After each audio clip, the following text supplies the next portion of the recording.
You're listening to a Roddenberry podcast. This episode of Mission Log is brought to you by listeners like you, supporters on Patreon. Join today at patreon.com/missionlog. Mission Log, a Roddenberry Star Trek podcast, episode 407, Valiant.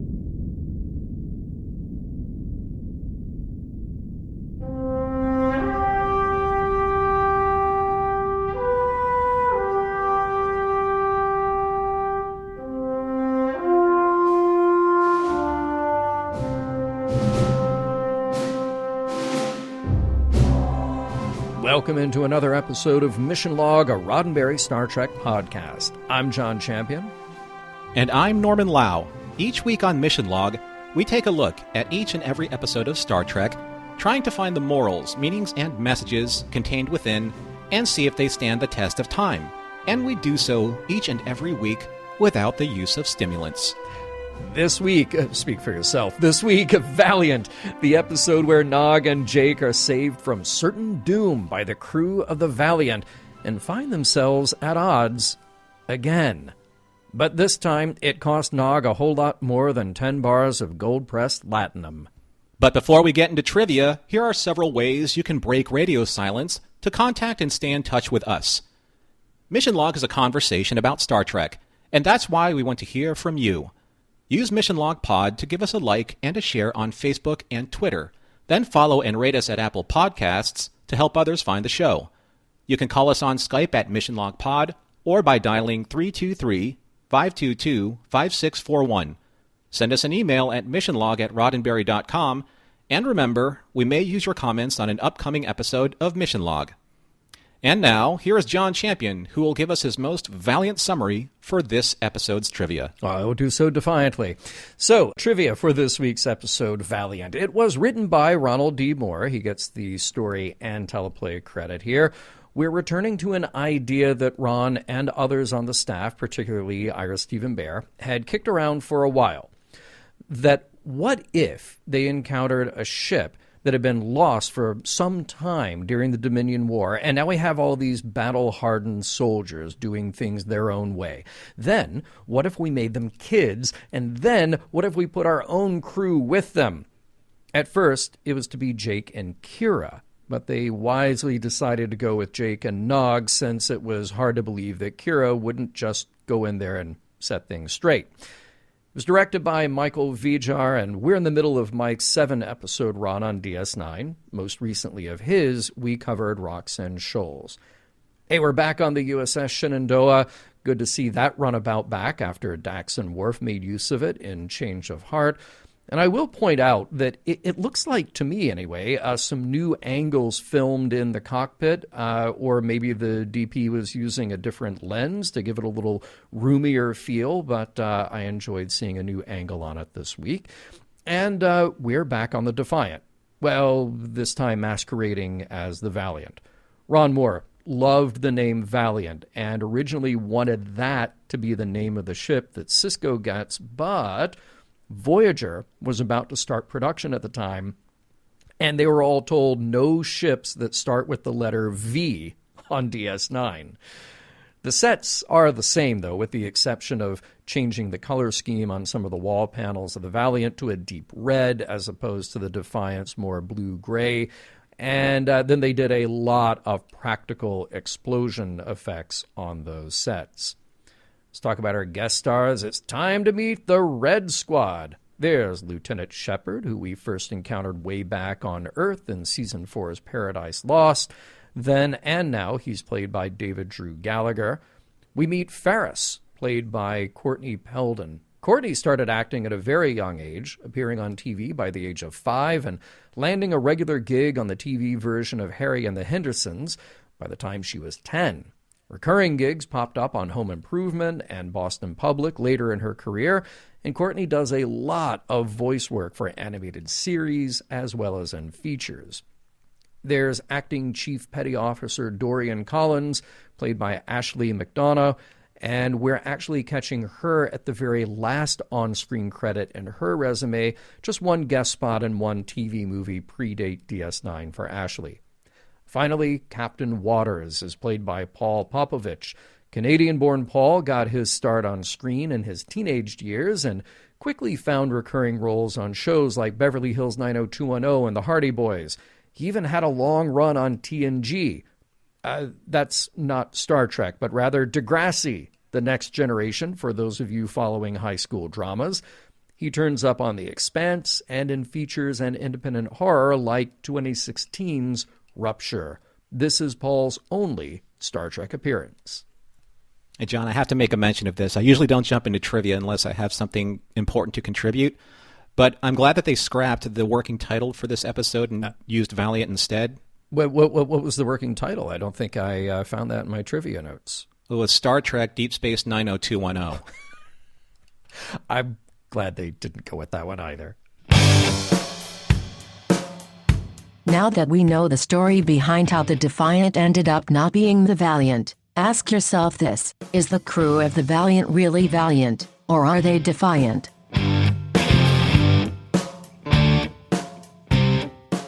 Prologue. Quark is up to his lobes and drowning in a sea of unhappy customers as his drink replicator is on the fritz, with no Chief O'Brien or Rom or even Nog to come to his rescue. Odo meanders in and offers Quark his sympathies in the form of insults to Quark's financial injuries. Shortly after, Dax makes a welcome yet puzzling appearance and strides behind the bar, heading for the malfunctioning replicator. It turns out that Nog and Jake are off station, heading towards Ferenginar, and Jadzia is covering for Nog to repay a favor. Quark is beside himself, muttering to Odo that this kind of menial work is beneath someone as remarkable as Jadzia. Odo realizes that Quark is in love with Dax, and can't help but jab Quark in the feels, remarking that it must kill him to know she's married to a Klingon. What is Quark left to do but to get back to work, as difficult as that may be, while longingly staring at Dax for so many reasons? Meanwhile, on a runabout departing Starbase 275, Nog and Jake are engaged in their usual argumentative banter. Nog has orders to deliver a diplomatic pouch to the Grand Nagus, but Jake, ever the intrepid reporter, wants an interview with Zek for the Federation News Service. But that will have to wait, because soon after leaving Federation space, they come across a Jem'Hadar attack fleet and try and slip past them as one of the Jem'Hadar fighters breaks off and gives chase. Act 1. Unable to turn back to the safety of Starbase 275, Nog tries to outrun the lone Jem'Hadar attack ship, but pushes further into Cardassian space. Deciding to turn and fight, and suffering heavy damage, Nog is out of options, and if matters couldn't get worse, another ship approaches. But it's not an enemy ship. Jake believes that it's the Defiant, but Nog's sensors declare that it's the same class, but a different registry number altogether. NCC 74210, USS Valiant. Suddenly Jake is injured from an exploding control panel, and as Nog tries to attend to his fallen friend, they are miraculously beamed off the doomed runabout in the nick of time. Upon arriving on the Valiant, Nog and Jake are greeted by a very, very young cadet. Well, not technically a cadet, but a chief, Dorian Collins, whose Red Squad insignia catches Nog's attention. As they are introduced to the bridge crew, who are all wearing standard cadet uniforms, Nog is astonished that this is the Red Squad, the most elite cadre of cadets in Starfleet Academy, that he so desperately wanted to join when he first enlisted. Acting Captain Tim Waters introduces himself and explains to Jake and Nog that he was given a battlefield commission by the late Captain Ramirez, and thus Waters promoted his fellow cadets accordingly. Chief Collins then sees to Jake's injury, while Nog offers First Officer Ferris his expertise to improve the Valiant's underperforming warp drive. In sickbay, Chief Collins tells Jake that the Valiant was on a shakedown cruise with 7 regular officers and 35 cadets. Red Squad is offered such luxuries because of their elite status at Starfleet Academy. Meanwhile, in his ready room, Captain Waters explains to Nog that the original 7 officers on board were killed during engagements with Dominion, and their radio-silent mission to collect technical data on a new Dominion battleship is one that he's determined to see through. Seeing that Nog is an asset to this mission, Captain Waters promotes him to acting chief engineer, but Nog has doubts. However, all of those are put aside once Captain Waters hands him what Nog has wanted so desperately for so long, the Red Squad insignia pin. Act 2. After healing Jake's injuries, Chief Collins takes him to the mess hall, which is filled with Red Squad cadets, many of whom give Jake rather unwelcoming stares. Collins sits with Jake after replicating him a Raktajino, and Jake starts in on some light conversation. Collins is what Jake's grandfather Joseph calls a lunar schooner, someone born on Luna, or rather Earth's moon. Collins lets down her guard and wistfully talks about her home and family on Tycho City, especially watching the sunrises with her father. Feeling flustered with emotion, Collins abruptly excuses herself and returns to duty.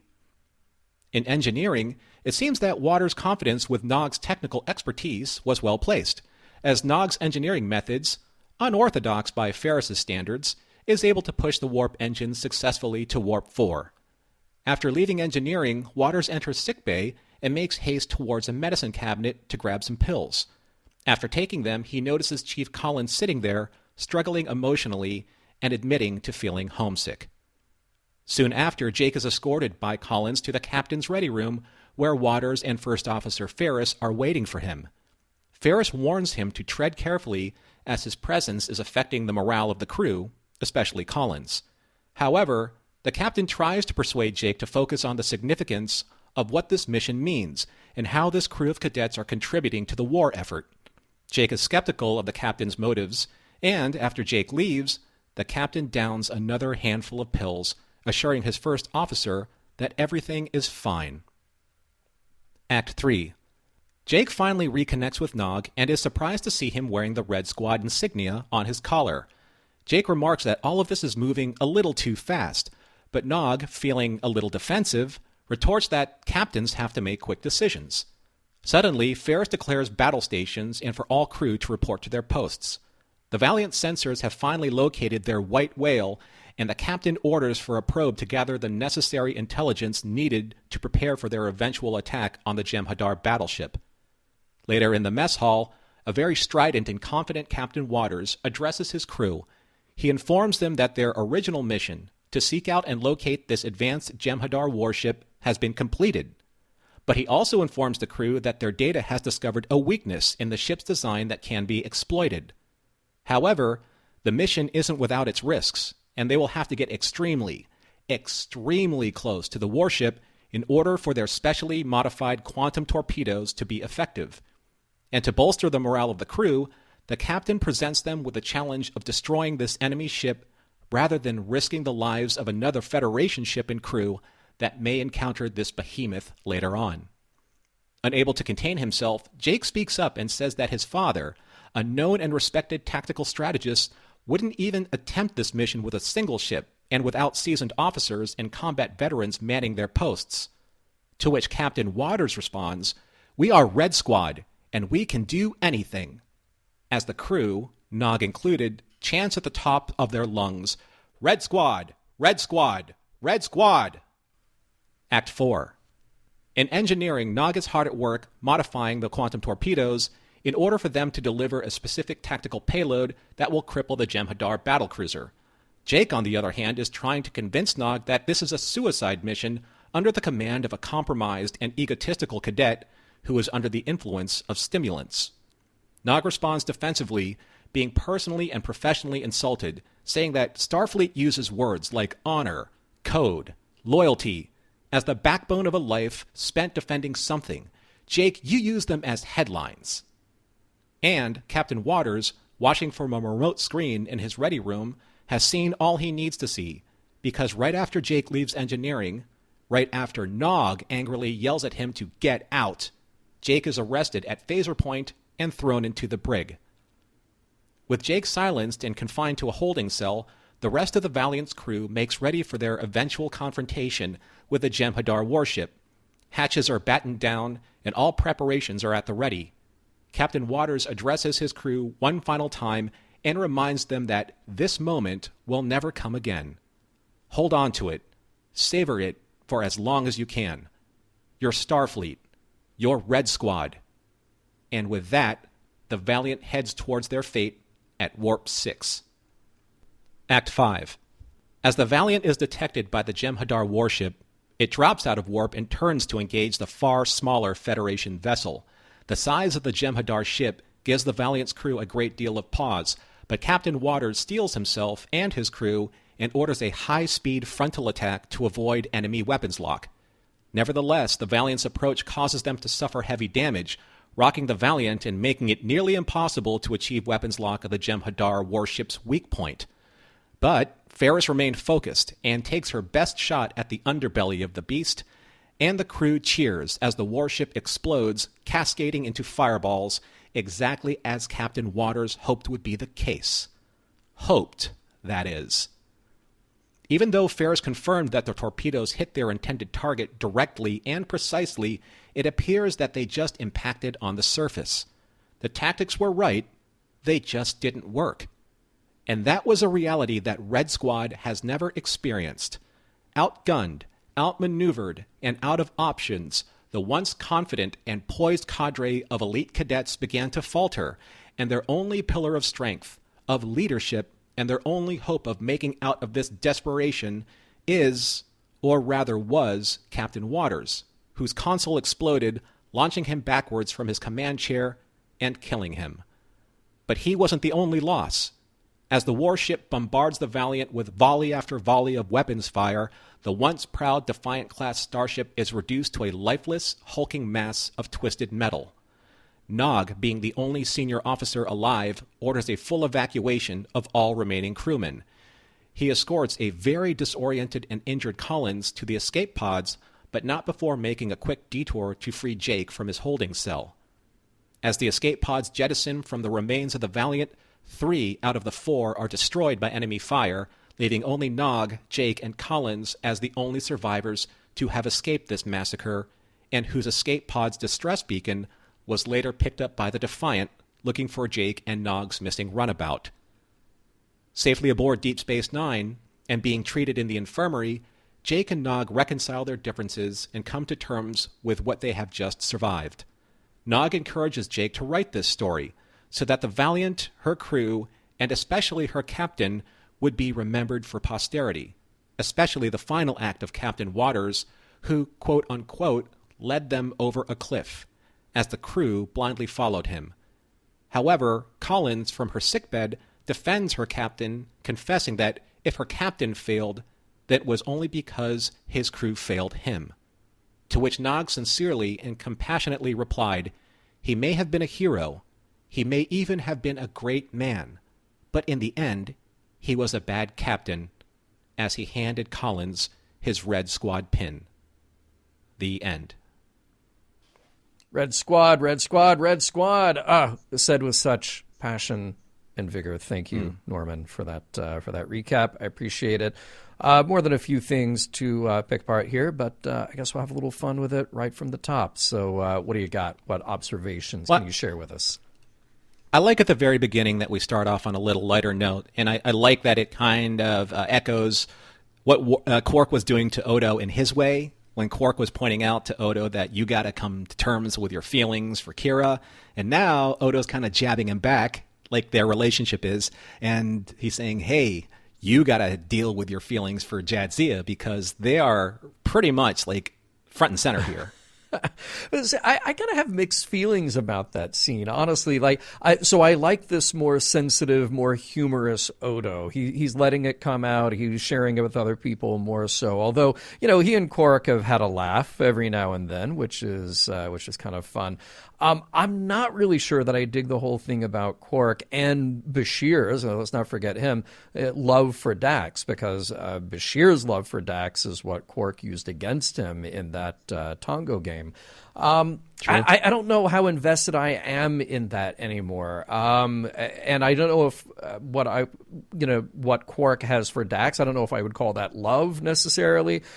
I just feel like in the last 6 years, we've spent so much time on who has the hots for Dax. It's time to just let her be in this terrible relationship with Worf for a little while now. Just let that play out, see where that goes. The Quark thing, that's not going to go anywhere. So, Odo, why keep bringing it up? Unless it is maybe just to needle Quark, but that's a sort of a known thing. So, John, I've been bringing a couple of John Hughes references up of late, because there are John Hughes references totally fair. Aplenty in the last couple of episodes. Yes. But Quark here is kind of like the Eric Stoltz character in some kind of wonderful kind of pining after the Leah Thompson character as Dax. So there's a very kind of unrequited love John Hughes kind of moment there. I see that those feelings don't go away easily. So I get it. I just feel like, we've sort of turned a corner and now we're trying to figure out how this Odo Kira thing is working. I don't really picture a future there for Quark and Dax, but maybe I'll get surprised. Maybe that's something that I'm just not expecting yet. Now, here's a weird thing with technology, though. So the replicator's on the fritz, and Quark, being the seasoned bartender that he is, has a hard time mixing drinks. I know maybe they get flustered, when you have to actually physically service people like that. But why not just go somewhere else and have a replicator, port it in? Yeah. There are other replicators, in people's suites or on ships. They had a portable replicator when Odo and Quark crashed that's on a runabout. Just bring one of those into the bar, and then you're done. That makes total sense. You've got, hopefully you could have a bartender who can mix a drink. You got Impella there who maybe can mix a drink or two. We haven't seen Lita in a while. Maybe she can mix a drink. There are other people who can mix drinks. And again, how difficult is it? It's just information in a computer. Somebody could just walk up and go, I want that drink, and then the computer makes it. So, yeah. I swear, if that Odo lost his pad, he'd be done for. He would. Right. Speaking of controls and pads and technology, when did Jake become so freaking good at using shuttle controls? I know. To the point where he can actually do them under fire. He has no interest in being in Starfleet. And I really respect that about this show. I love the fact that we have a major character who is just not doing the obvious thing, which is, this is the captain's son. He's going to go to the academy. I love that he has a life of his own.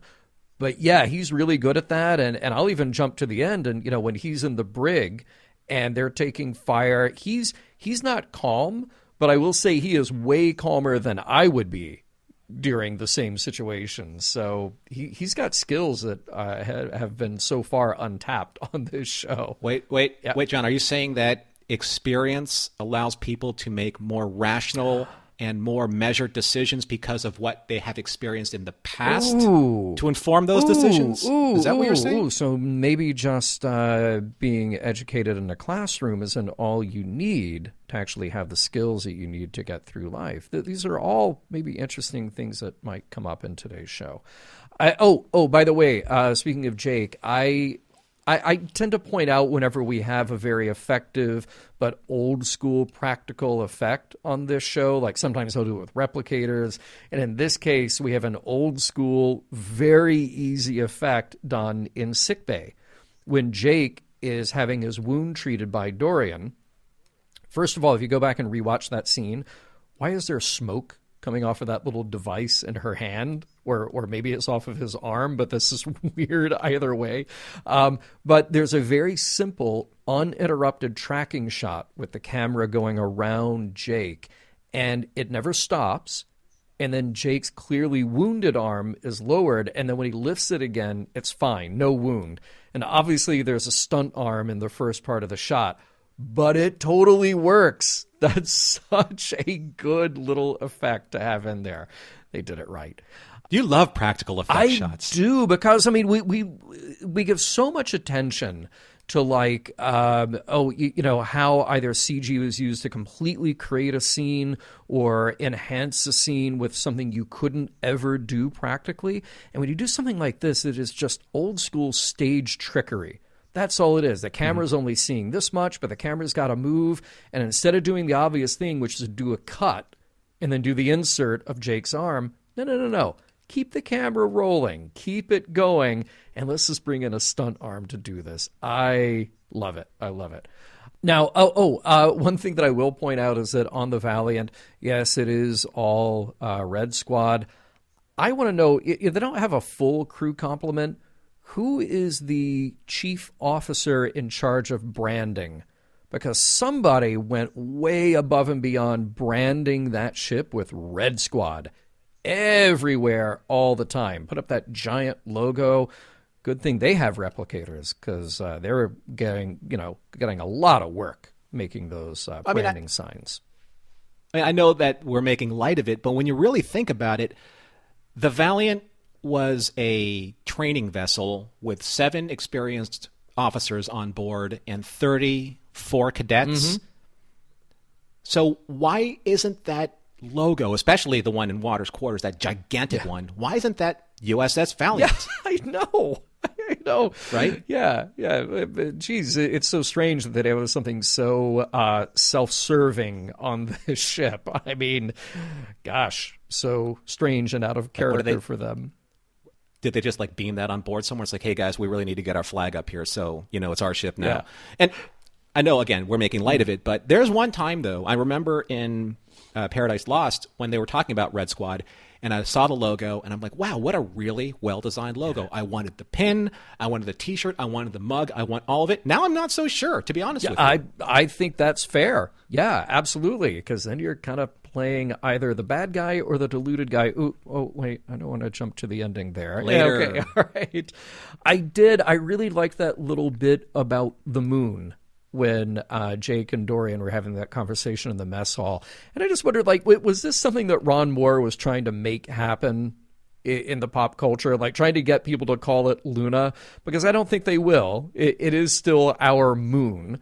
So that was a fun little bit of dialogue. And I thought a lovely description of hiking out to watch the sunrise on the moon and then just to wait and watch the Eagles crash and explode when they're dumping off radioactive nuclear waste. That really, it painted a picture for me. Thought it was nice. I'm pretty sure she knows exactly where every one of Koenig's crashes was. Yeah, on the moon. And there are many. Mm-hmm. Yeah. There are many. Are there more than Ellen's, though? Right. That's the real question. There's this one scene where I couldn't help but laugh out loud, not because it was a funny scene, but it was so ironic. So Jake's on the bridge. He was literally told by the captain only moments ago to not interfere, but to observe and write down everything that you see. Mm-hmm. And then Ferris said, after Jake says something around like the tune of, won't they spot the probe? And she said, I don't remember anyone inviting you to the bridge. That's exactly what the captain was saying. Right. He's like, I want you to be everywhere to observe. Right. Ferris just hates Jake. I know. That's it. Like, he's right there doing it. Yeah. Well, I mean, and all the other cadets too. If you're not in a cadet uniform or in a Starfleet uniform, you had eyes on you. Yeah. Right. You weren't part of the system. You were part of the problem. Oof. That hippie Jake, and his peacemongering. Right. Oh, and I think that after watching the episode, it was a really well-delivered line, but it was sadly prophetic where Waters said, this moment will never come again. Hold on to it. Savor it for as long as you can. Your Starfleet, your Red Squad. That's a great pep talk. That's a great inspirational line. But it didn't really turn out that way. No, yeah. Hold on to it for as long as you can is really like the next 90 seconds. And then that's it. Yeah. Rarely do we get to see a montage in Star Trek. And the montage of overlaid scenes and seeing the crew prep. It's kind of like in Star Trek 2 when they were about to go to battle in the Mutara Nebula and you see the crew pull up the grates and the photon torpedoes getting launched. And in this one, you get to see Ferris and do her thing and Collins do her thing. I really, really, really wanted that song, You're the Best. You're the best around. Nothing's ever going to keep you down. I wanted that song from the Karate Kid to be playing right then and there. There's an actual lyric that I remembered. It said, fight till you drop, never stop, can't give up till you reach the top. And everyone in the chorus yells, fight. It's kind of like Red Squad. Yes, yeah. Right? See, I'm going to bring the contrary opinion here. As you pointed out, montages are not a thing that we get very often in Star Trek. This one took me completely out of the story. It was such a visual change and such a tonal change from what we had. It just pulled me right out of the episode. Like just Dorian, with this very concerned look on her face, just switching on phasers, walking down the line. Like that just seemed like, is that a good use of anybody's time here? Putting things in a cabinet. It was just a strange choice, very out of step with Star Trek stylistically up until now. And I kept wondering, could Ron not write another 15 seconds of really critical dialogue that would belong in that moment? It just said, well, no, we ran out of words. Now we need a montage. But you know what? I actually took it this way. I took it that these are just kids, and they're going through like all the different training sequences that they're used to in like kind of prepping for inspections at the academy. That's kind of like how I took this. They're not combat veterans. Yeah. They're just trying to clean up their quarters to make sure everything's ready for the big battle. I'll take that literally then a step further and say that somebody put on the music and that was happening in real time as we're seeing it in the episode. Because they were like, I saw this in a training video one time. It was a montage. Somebody put on that song. Let's have our own. They should have used my song. Should have. The licensing was too much, though.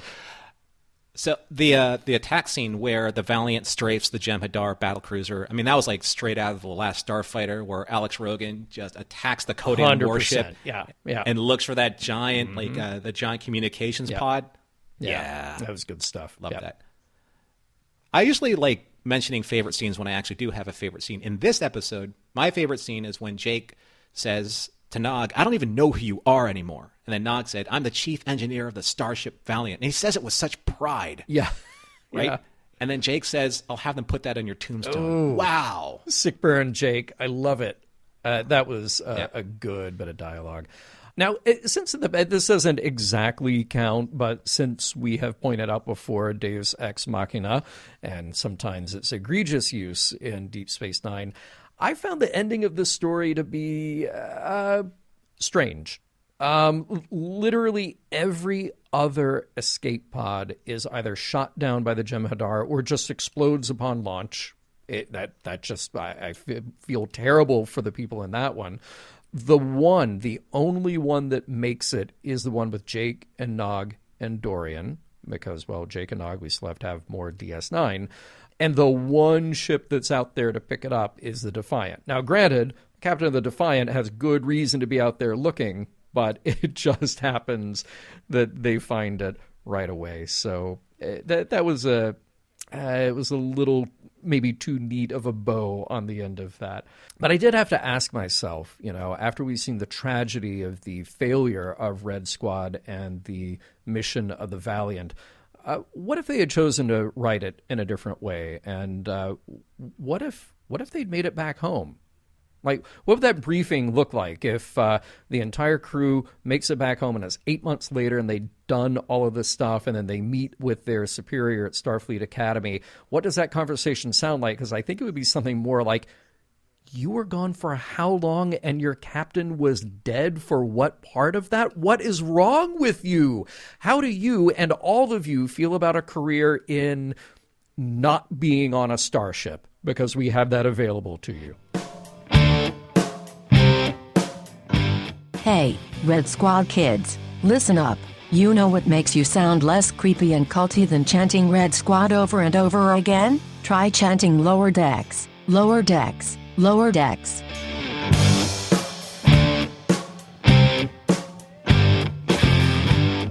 Hey, we'll get right back to Valiant in just a moment, but first, a quick shout out and a thank you to all of our listeners who have joined us at Patreon. Norman, we have really gone to great strides to build what we're doing at Patreon in the last several months, made some changes there with new merchandise, new support levels, and really giving people content and a community to come visit and share with us online.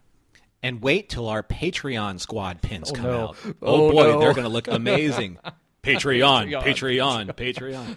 Now, all joking aside, I am moved beyond belief sometimes when I see new people sign up for Patreon, supporters support even more on Patreon, and people just engage in the Discord that we have on Patreon and build a community that I think, John, you and I are just extremely proud of, because it's just such a welcoming and thoughtful, intelligent, and very supportive community. And that's something I think that will stand the test of time, and I think that's something that future Patreon supporters will find very valuable to them, especially our live conversations. Yeah, there's a whole community going on there, and that's 24/7, whether it's the chat in Patreon or the live video audio feedback that we do after episodes drop. So there's a lot happening over there. There's a lot happening, not just the early access to our unedited, unexpurgated shows, which you also get every week, 2 weeks early before an episode comes out. So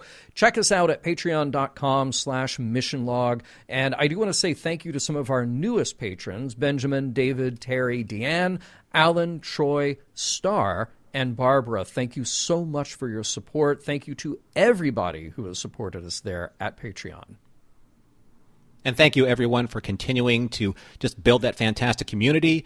If you'd like to learn more about it, if you'd like to see what we're all about, and if you're new to it, please visit patreon.com/missionlog. You'll find all of the perks available there. Again, that address is patreon.com/missionlog.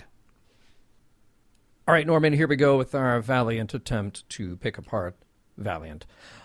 Hey. One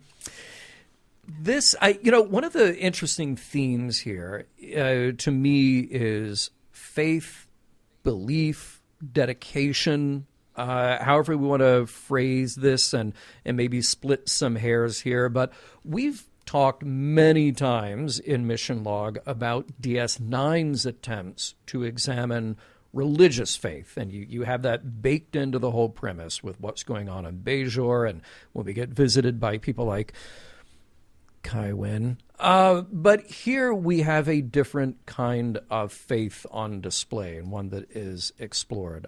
Captain Dudebro, I'm sorry, Captain Waters. Yeah, Captain Waters. He's, to me, essentially a cult leader. He manipulates his followers in a number of ways with charm and alignment with their interests and their aspirations, inspiration of the people around him. We really see that play out with Nog. And that was a good choice to have Nog in that position and be starry-eyed about his opportunities. And then Waters turns that into fear and intimidation and emotional manipulation. How tragic that was to see him use that against Dorian. And you can only imagine how many other times that's played out before. He really brings it all. He's really bringing all of these attributes of a cult leader, this cult of personality around him. And I think that's one of the most horrifying aspects of an episode like this, of a character like that. You know, there was something that I always felt that was off about this whole aspect and presentation of Red Squad. It just seemed a little unbalanced to me because Red Squad is supposed to be this elite cadre of the best and brightest of Starfleet Academy. These are going to be probably your fast-tracked commanders or captains or people that will lead teams for scientific exploration, or they're going to become like almost automatic like first officers. These are people who are being groomed. As Nog said, they're given the best equipment. They're given the rarest opportunities. But these are supposed to be intelligent cadets. They're supposed to be cadets that have incredible aspirations. They probably have incredible intellects, choose to question things that may or may not be the status quo because it helps them evolve as students and as potential leaders. Isn't that what you would want from your cadets? And instead, all we see are cadets that are willing to toe the mantra of just a chant. And we don't really get to see, aside from one very wonderfully acted personal story, we don't get to see why Red Squad is motivated to do what they do. And that is a hugely lost opportunity for the whole narrative of Star Trek. Yeah, I'm going to kind of chalk this up to I think what you're talking about is this lost opportunity for the episode or for the backstory in what we see here of Red Squad. I'm going to chalk it up in universe to a failing of Starfleet. I mean, these are the best and the brightest, but they haven't learned things like empathy, ethics, moral decision-making, how to recognize bad command decisions, how to look out for each other. This list could go on, and what I have in mind at Starfleet is that you do all that stuff before they let you even near a starship, just because of the stakes that are at play there.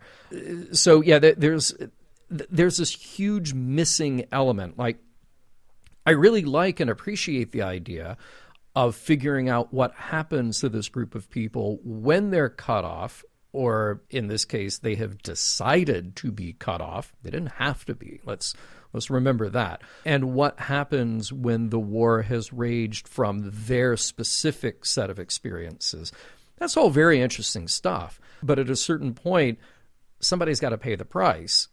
Tragically, they did by all dying, by following the wrong guy. When you're talking about Red Squadron, I'm thinking about Nova Squadron. I'm thinking about the First Duty and our old friend Nick Locarno and Wesley Crusher on that team. And, you know, that was a group of kids who were full of hubris and courage and thought that they could show off. But then they failed and they had to get that reset. And at least they got the opportunity to get that reset, one who didn't, to learn from that mistake and actually be better at the things that they went on to do.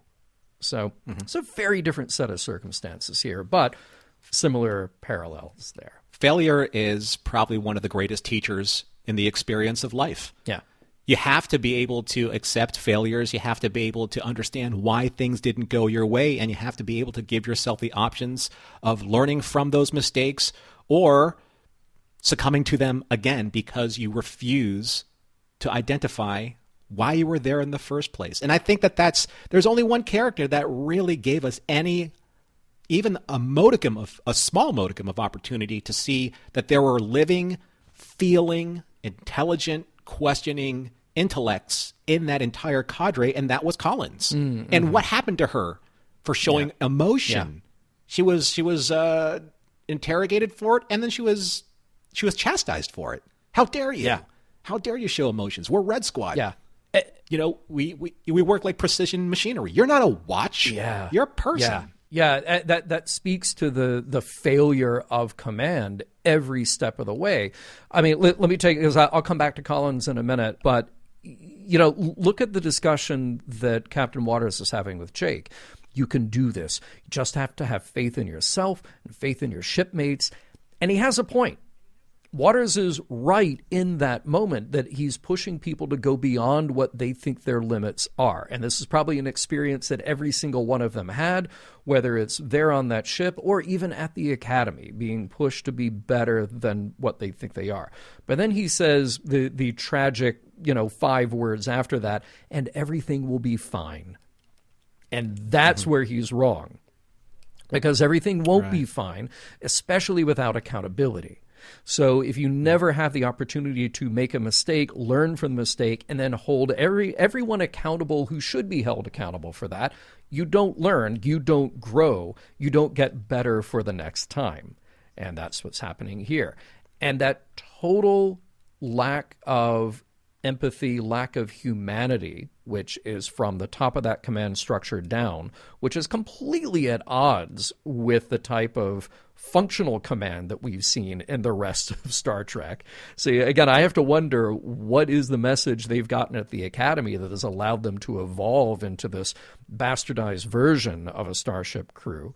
It all comes down to what Dorian says at the very end. If he failed, it's because we failed him.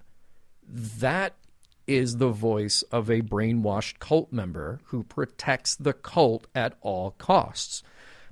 That is absolutely tragic. And while I'm at it, Jake, you do not need to put that in your story, except maybe in the part that shows how brainwashed the crew really were, and to beg that this not ever be allowed to happen again. I'm sorry, but to me, it's not a matter of letting people decide for themselves. It is a matter of very clearly pointing out the failures in how this crew developed as they did, and the tragic, horrible decisions made from the top down that then bullied and pressured people to follow those terrible decisions. That's the story that Jake needs to write. Something that had never really occurred to me when I was doing my notes, because I have a lot more to say about some other topics, but exactly how is Starfleet going to explain away the death of 34 cadets? Yeah. Or 33 cadets? Yeah. Yeah. Well, I hope they explain it away by telling the actual story. Fortunately, you've got Jake there to write that story. And, Exactly. we could go down a very dark path about Starfleet news and Starfleet intelligence, either censoring or putting out incorrect or incomplete data. But at least there's a couple of people there who can tell the story from a somewhat more objective point of view. Yeah, like someone say maybe Waters wrote back to his parents and said, I'm going to have to go radio silent, but as far as you know, I'm on a training exercise for the next X couple of months. Sure. Right. How is that going to be explained away? So I am glad that we bring up Jake on occasion here in our discussion because Jake, for me, he's like the Han Solo of this episode. Really? Right, okay. because- All right. okay. All right. I'm going to go with you here. What is this? Yeah. Okay, so when he and Nog had his discussion in, I guess it was in the engineering room, and it just reminded me of Luke and Han at the end of episode 4.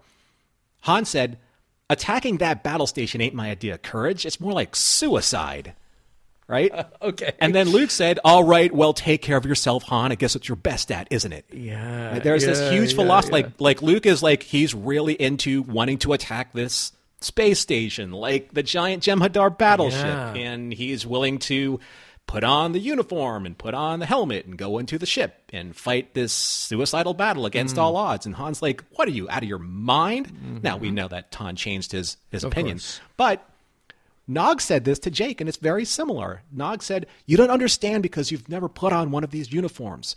You don't know anything about sacrifice or honor or duty or any of the things that make up a soldier's life. I'm part of something larger than myself. All you care about is you. And Jake says, that's right. All I care about is Jake Sisko and whether or not he's going to be killed by a bunch of delusional fanatics looking for martyrdom. That is one of my favorite lines in the episode. Yes. He is so right, because Jake has no choice in this matter. Yeah. Right. Right? And every time he speaks up and tries to just insert any common sense to anybody, he's either interrogated, chastised, or then eventually thrown into the brig. Yeah. For speaking the truth, or speaking his truth. Which I loved. I mean, I absolutely loved that moment where he is allowed to speak and he says, look, you know who my dad is. This is something you would never do. Now, granted, that's not the best argument that you can make is, presuming what somebody else would or would not do, but it should have held a little bit of sway.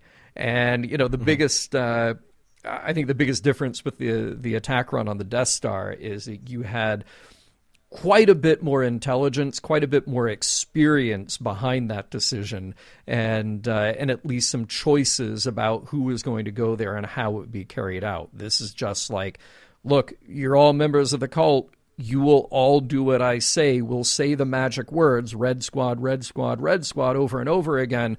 Therefore, we're committed to do this. Yeah. I mean, but it just felt like it had that same energy. Because totally. I loved it when Jake said, I'm worried about my own skin. Loved it. It's what covers my Love body, it. right? Love it. Yes. Yeah, that's the Jake that I absolutely agree with.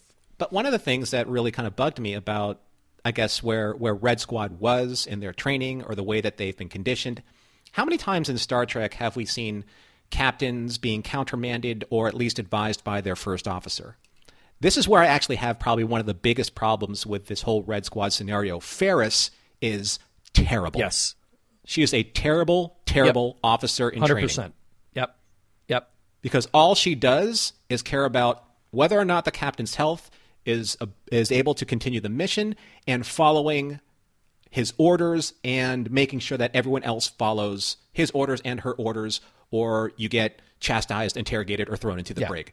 She is awful. There was no, and I think, we could put on our writer's hats and we could figure out what that scene is. There could have been a way to redeem her and give her a little bit of humanity, but she is acting inhumanely toward others, and she's not acting like a Starfleet officer.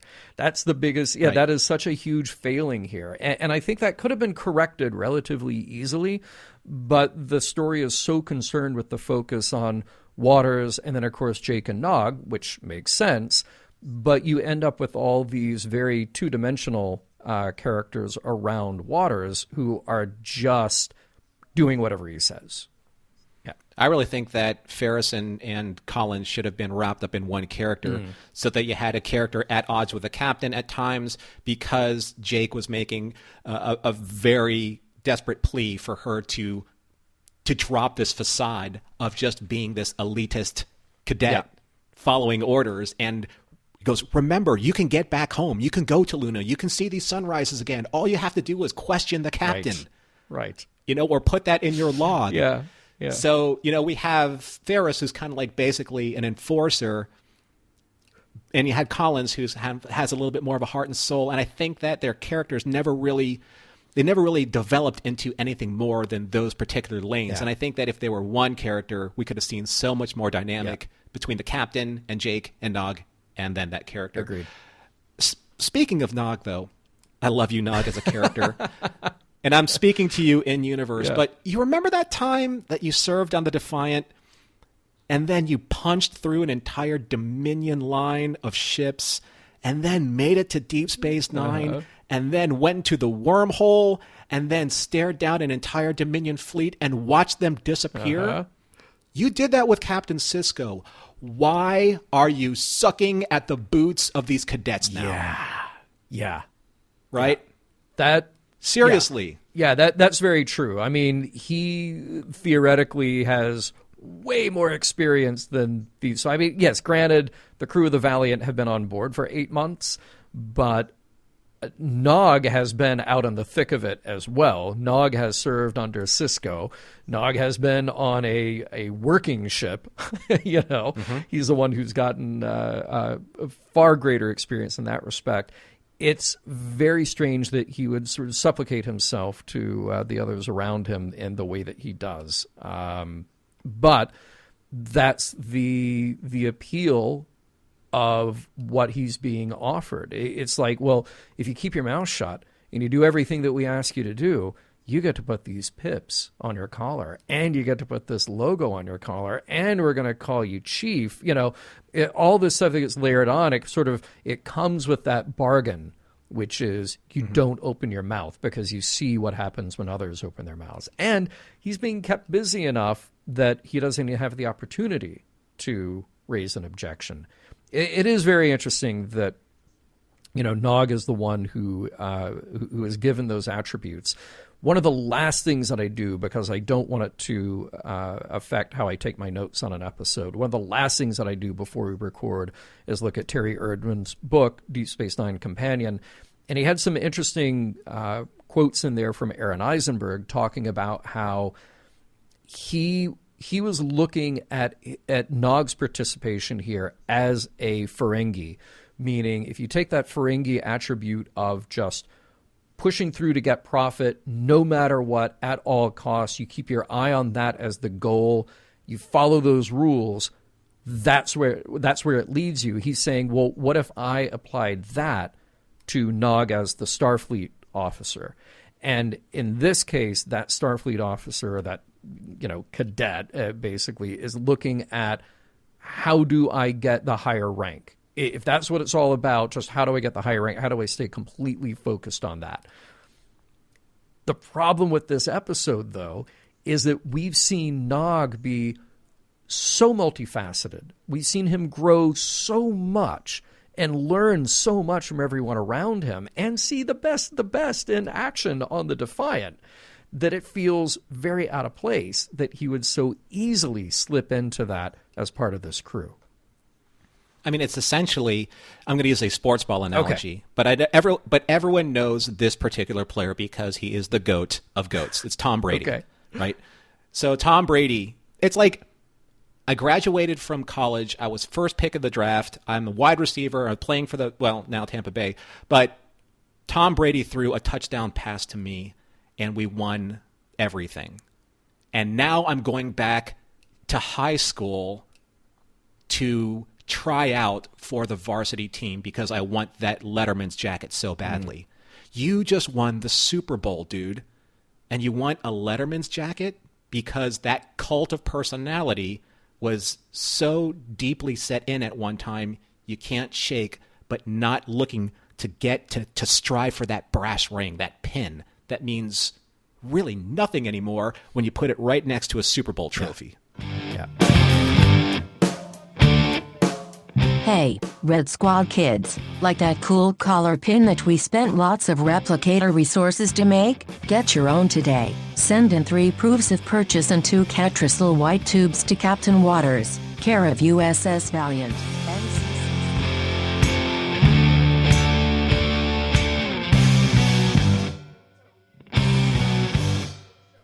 So we've done it, Norman. We've laid out our plans. We've had our eye on the prize. We've made our run. Now it's time to take that final shot. This is where we determine, does the episode hold up, and what did we learn from it? So I will pose it to you first. Valiant, Norman, does the episode hold up? So I just want to share a little bit of an anecdote here. At the first viewing, the very first time that I reviewed this episode, there was a very similar energy with Valiant to a movie that I really enjoyed watching years ago. It actually came out in 1981, and it's called Taps, if you remember that movie. The movie starred George C. Scott, Timothy Hutton in a very similar type of role as Waters. Sean Penn was in it, very young. Star Trek's very own Ronnie Cox, Captain Jellicoe, was in the movie. And then a very up-and-coming Tom Cruise. If you haven't seen this movie, I highly recommend it. It was about military cadets taking extreme measures to ensure the future of their military academy when local condo developers were going to come in and bulldoze it down to build up condos. That was very much like the same kind of energy I felt here in Valiant, where you had these hardcore, highly trained, elite cadets taking matters into their own hands, but the repercussions of those choices went completely the opposite way of what they expected. I'm so glad that you mentioned Taps, because I thought the same thing, and it has been ages since I've seen that movie. But yeah, Waters definitely has some strong Timothy Hutton vibes. And and that's just, it's another story where it's kids hearing adult ideas but getting the wrong impression and taking it too far. And that's what we have here. Yeah. Believing that those ideas are the ideas that they should live their life by and make their decisions by, and not thinking for themselves. Yeah. And fight and die by. Yeah. Exactly. Now, on a positive note about what I did like about this episode, I thought, again, Sirach and Aaron were just fantastic. Their relationship as Jake and Nog is so well developed. It's so full. It has a lot of agency. There's a lot of maturity in their characters. Their friendship is believable, especially when they're at odds with each other. And they continue to learn from each other. And they continue to do that despite their professional or their cultural or philosophical differences. I like at the end where he and Nog, it's not like, hey, I'm sorry, buddy, punch you on the arm. It's, okay, how do we get past this and move forward, because we just saw them stuff go down, like big time. Yeah. How do we reconcile this, and how do we move forward as friends, intact? But overall, though, with this episode, I'm just very ambivalent about it, because in many ways, I think that there is a space for the horrors of war story affecting a certain age group, a certain young version of, like, Band of Brothers. When they have the replacements come in, and the officers that jumped in Normandy don't give them the time of day. It's not because they don't like them. It's because they get torn up every single time a replacement gets killed in the line of duty. That is a good example of this kind of story. This isn't a great example. Valiant is not a great example of that similar type of energy. I think that it really works well on paper, quite honestly. Yeah. And even as a story pitch, but it just doesn't mature the way I wanted it to. It doesn't percolate the way I wanted it to. And in the end, it just is very hollow in its pursuits to try and tell the story I think they wanted to tell. Yeah. There's some main ingredient that's missing, and I can't really put my finger on it. Well, I'm going to be a little more harsh then and say that it really doesn't work for me. And I think one of the things you just pointed out that resonates with my take on this is that I think it's very interesting to explore this culty psychological manipulation that's going on there, but we're missing anything from the other characters that is a pushback to that or any sort of humanity. And we stamp it out very quickly with Collins, but I think if we felt any of that with anybody else, we might have a little more empathy, a little more sympathy for what's going on here, but we just don't. So let me start right away with my prejudices here. There aren't too many kid-centric casts that I really love. I mean, look, okay, The Goonies, Stand By Me, those are classics. But for the most part, when you try to shoehorn a cast of kids into a known universe that is primarily populated by adults and adult stories and make them do adult things, I'm not there for it. There could be a very interesting way to explore this, which I just said to you, which is if we really go down that path of how things go wrong when, some adult ideals and aspirations get perverted and misunderstood, and we see the problem with just the blind adoration and adherence to that ideal.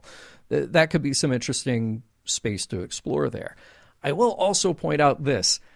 Watching this episode now, 23 years after it came out, and seeing this cast, comparing it to the other casts that have been in episodes before it, where we've had young Starfleet cadets, this is a very white cast.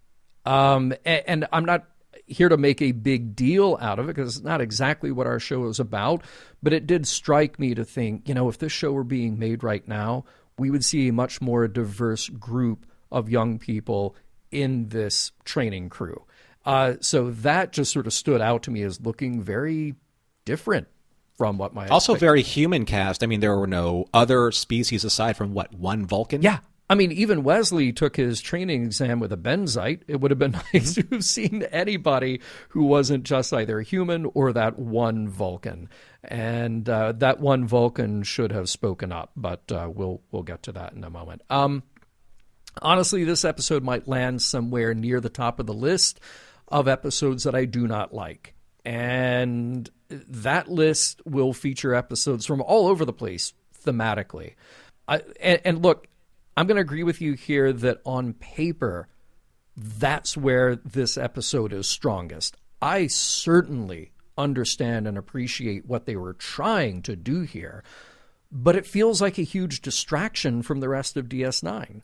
And one of the things that you need in order to follow a story is an emotional investment in the characters. And there was nobody on the Valiant who earned that from me. Yes, I like Jake and Nog a lot, but I feel like any growth or development here was something that we had either already done or could have been accomplished in a better, more productive way with characters who I also care about. So that just felt like a big sort of right turn out of other stories to land us here. Also, the story is hurt by my lack of involvement in the crew of the Valiant. And honestly, I find the bulk of them just to be insufferable. Even the Vulcan among them can't logic them into a better way of doing things because the guy doesn't speak, It was a challenge a couple of weeks ago when we struggled over Sisko's decisions. In that case, he had his back against the wall. He was feeling enormous pressure, and he compromised himself to do something that he knew was wrong, and then tried to reconcile those consequences. But now we have a ship full of Starfleet cadets who are just completely detached from the reality of their situation and the consequences of their actions. They're all acting like sociopaths. And I can have some sympathy for the fact that they have been beaten down into that. But what we have is just a picture of where they are now. And another thing, this episode suffers from wildly inconsistent acting and wildly inconsistent special effects. I know we always try to put those things into context when it comes to production value, but DS9 pretty consistently knocks it out of the park. This was not one of those episodes. So this is a pass for me. I cannot recommend this one. It's not one that I feel like going back to watch over and over again. But that leads us to morals, meanings. Did we get a message out of this? What about you, Norm? What did you learn? Well, I mean, I agree with a lot of what you said, and I can't really recommend it or not recommend it because I do think that there is actually a very good meaning buried in all of this episode. And I'm going to take a little bit of a twist on the old adage of pride goeth before a fall. And it reminded me of this passage that I've actually referenced from another series that is part of my upper echelon of series that I love. And this passage is from the Book of Mencius, who was a Chinese philosopher who studied and expounded upon Confucius's teachings.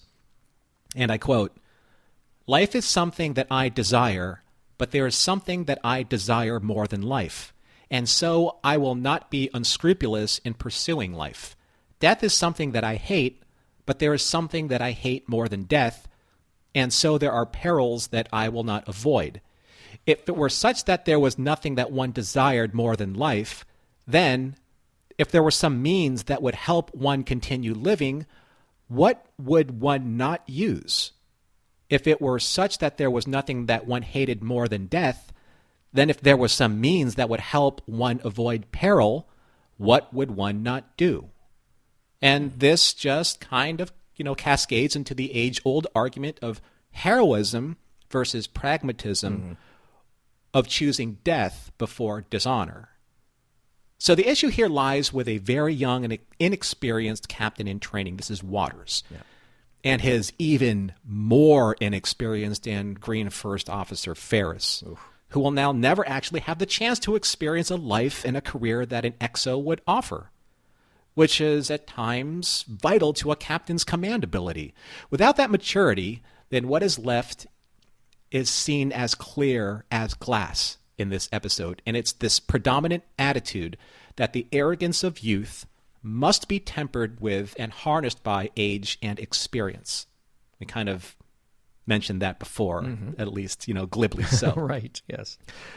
However, if a group of susceptible and malleable minds, especially those who are treated as specially as Red Squad is treated, if they are given every opportunity to succeed, then what challenges are they faced with that will provide them those life-changing experience to teach them those valuable lessons? Perhaps Waters should never have been captain. Perhaps he would have been a great career-long XO, like Riker, for a while. Yeah. Perhaps Ferris, who had a knack for engineering, should never have been in command. Maybe she would have been an incredible chief engineer. She had a knack for it. However, the whole aspect of Red Squad being the best at all costs, is this what Starfleet wants? I'm going to say no. They shouldn't. And this is where I find the newer Star Trek iterations of some of our favorite characters a little bit more interesting, because in 2009, this is how they wrote James T. Kirk. Originally in TOS, especially in Where No Man Has Gone Before, Gary Mitchell described Kirk as a stack of books with legs. Yeah. Kirk was a bookworm. He was a well-studied cadet. Yes, we know about his exploits with the Kobayashi Maru scenario, but not until 2009, was it twisted in a way where it made him a little bit more, rebellious. Yeah, right. In The Wrath of Khan, it was he got a commendation for original thinking. Yeah. But see the difference? Yeah, exactly. Yeah, the tone of that is very different. Yeah. This raw and reckless, untempered ambition that was more at play to define Kirk, that's seen in Waters. But that kind of attitude can only take you so far, especially when you reflect on the fact that he was the cause of 33 out of 34 elite, expertly trained Starfleet's best and brightest. They died because of his command decisions or lack of training, right or wrong. And just think, I mentioned this earlier about who's going to write up those reports on their deaths. These 33 elite students will never be able to fulfill their truest potentials of their lives. Just think how Starfleet could have benefited from those leaders.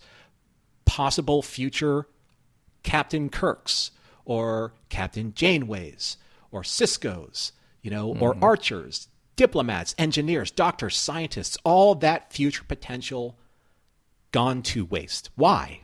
So in many ways, I wish that Waters did survive the mission so that he would have to deal with the repercussions of his actions, much like Decker did after having lost his crew to the Doomsday Machine. Yeah. There is no fourth planet. Don't you think I know that? I mean, it's corny when you think about it now, but what he was dealing with is that it broke him to the point of insanity. Yeah, but that's not what I want for Waters. But see, that's the thing. Then Waters isn't a use to anybody after that. Mm-hmm. So if he survives and nobody else does, he can't take a command again. He never will. He'll be useless, just like Decker was or is. Perhaps that experience would have informed him of if he ever had a second chance of what not to do next. Or think about his career differently in Starfleet, even if he wanted to continue his career. Because it's like the Kobayashi Maru scenario again. Like, he has to deal with how that test of character will inform his decisions as a person, the way that Savick asked, what good is a test if there's no way to win? Yeah. Yeah, I'm certainly on the same page with you there, and I think part of the tragedy here is that the survivor is Dorian Collins, and she survived in totally the wrong frame of mind. I'm going to get to that here in a second. So that survival is there was nothing learned from any of that, and that brings me to my question: does anybody learn anything here? Well, Jake was on to what was happening right from the beginning. So that he's solid. The crew of the Valiant were just ready to die for dear leader regardless. And poor Dorian, that is where we're left at the end of this episode. She is holding on to her adoration for Waters, even as she lays there in sickbay after all of her crewmates are dead, which, to be fair, she needs a way to justify what she's just been through. So maybe this is a realistic reaction, but only up to a point. Nog is swept up in the promise of advancement and being appreciated at work. He's also completely bought into the cult of the Valiant, and that serves as a firm enough warning to anyone in a similar situation. It's easy to compromise what you know is right when your ego is being stroked. I'm a little disturbed by Nog's closing line to Dorian. I think it's terrible. And I don't think they intended it to be, but he says he may have been a hero, he may have even been a great man, but in the end he was a bad captain. I think he failed at all of those, period. And at some point Dorian needs to clue into that. I think Waters is a failure in so many ways. And again, I can understand the intention with a line like that, whether we're talking in-universe, or we're talking the production reality of writing a line like that to end the episode. But I think it's a terrible sentiment, if you really think about it. When we sum up Waters and his experience on the Valiant, I'm reminded a little bit of Yoda here, saying wars not make one great. I really, really dislike Waters. And at the same time, if we try to find a little sympathy for him, it's that he has absorbed this twisted notion that his personal value is in acting the hero and outmaneuvering the enemy. And it's incredibly two-dimensional. It's just blind adherence to these ideas about war and ideas about heroism. And it's what leads to his completely reckless behavior that then endangers and kills the people around him. And about those people, those poor people on the Valiant, and what their story says to us. There are a lot of powerful, motivating tools at the disposal of the people who would manipulate us to a cause. And maybe, somewhere deep down in there, is a shred of sincerity or even nobility in that cause. The problem is, if we don't stop to question every element of those actions, we can very easily be led to commit terrible acts, to put ourselves and others in jeopardy, and to ultimately sacrifice for nothing. As humans, we're easy to manipulate, and we can be rallied to any cause, just or unjust. If we don't stop and ask ourselves and ask what we're really doing and if our faith in a person or a cause is truly justified. Now, one easy way to find out is by judging the reaction when you start asking questions about those very things. So we have to put our trust and bravery in a cause, but we also have to have bravery in keeping those in power accountable. I need to ask you one last question, though, John. Please do. Just to wrap this up, do you think that we were expecting too much from these characters in Red Squad? After all, the way that I saw them, the way that they behaved, it almost is as if they are trying to pass the next exam. They're trying to achieve the next grade. They're trying to get the next best mark. They're trying to overcome that next hurdle so that they get the A on the report card. That's how I felt about every single way that they behaved. Never once did I think that they realized that that final battleship, it's like the end of Ender's Game. They didn't realize that this thing was real, right? They thought it was a pass or fail test, and they failed. Yeah. And honestly, that's not why my estimation of this episode is lower than maybe some other people's would be. And that's fine. If other people love and appreciate this episode, that's great. I think the way you're describing it there is perfectly acceptable and perfectly accurate, that these poor cadets didn't understand the reality of the situation in front of them. They did just see it as the next test or the next opportunity to excel at what they were learning or what they had learned, 8 months before when they were back at the academy. But this episode then reveals this horrible, dark streak through all of that where maybe they weren't learning the right things. And maybe you got 34 people together who were incapable of learning the right things and incapable of carrying out commands with empathy and understanding and an actual care for the big picture and a care for the people around them. That is such a tragedy here, is that nobody was putting the safety of their fellow crew into their own hands. It was just purely about this unobtainable, completely ambiguous idea of glory and heroism, which in the end added up to nothing. Mission Log is produced by Roddenberry Entertainment, executive producer Rod Roddenberry. Our website and your opportunity to comment and connect with us is missionlogpodcast.com. If you would like to support Mission Log directly, you can do so at patreon.com/missionlog. And for more Star Trek news and discussion, be sure to visit trekmovie.com. On the next Mission Log, Prophet and Lace.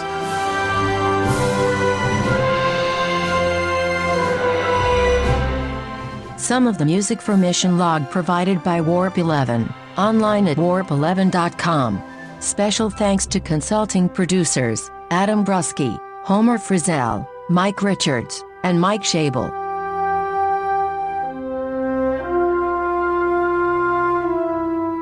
Is your replicator making incomplete sandwiches because someone used up all the matter stores to make pins? Time to join Bread Squad. Bread Squad. Bread Squad.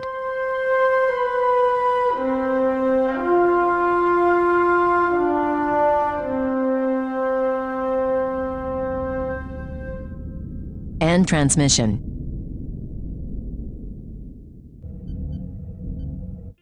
This is a Roddenberry podcast. For more great podcasts, visit podcast.roddenberry.com.